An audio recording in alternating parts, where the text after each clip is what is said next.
sur les différents signes. Comme je l'ai dit tout à l'heure, d'abord, ce qu'il faut savoir, c'est que c'est un accident. Donc, ça vient brutalement.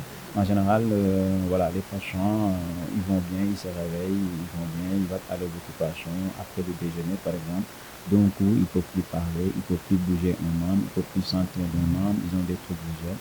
Donc, c'est ça le caractère brutal qui est important ici. Et maintenant, si vous avez ça, vous devez aller vous faire consulter.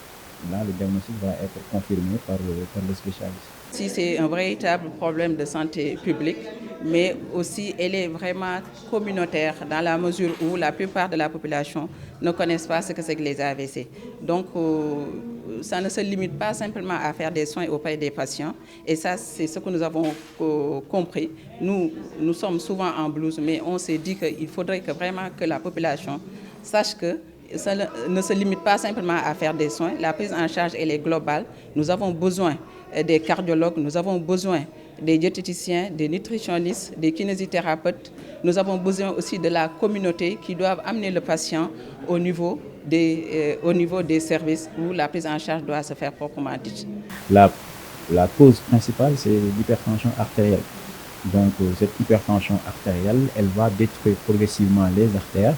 Et à un moment donné, l'artère ne va plus tenir. C'est comme quand vous mettez sur un tuyau une pression importante pendant un bon bout de temps. Au final, le tuyau ne va plus tenir. C'est pareil.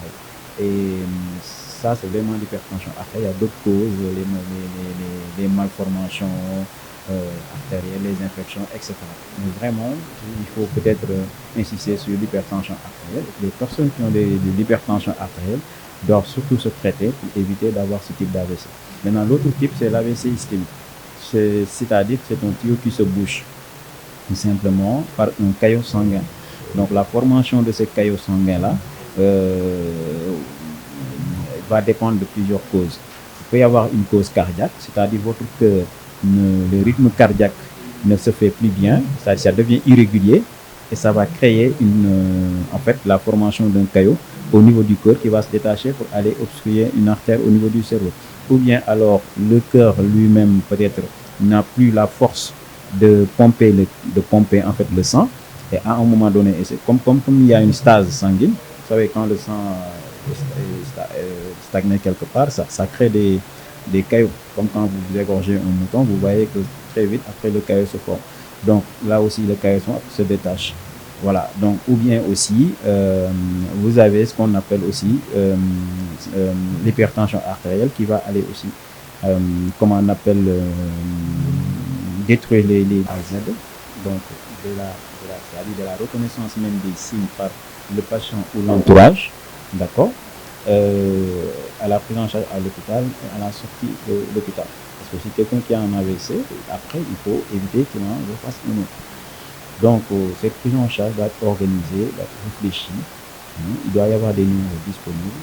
Dès que l'entourage reconnaît les signes, il appelle les urgences et puis on les achemine tranquillement aux structures appropriées. Maintenant, dès qu'ils arrivent aux structures appropriées, le médecin est censé bien formé, fait le diagnostic et puis, en fonction du type d'AVC, apporte le traitement adapté.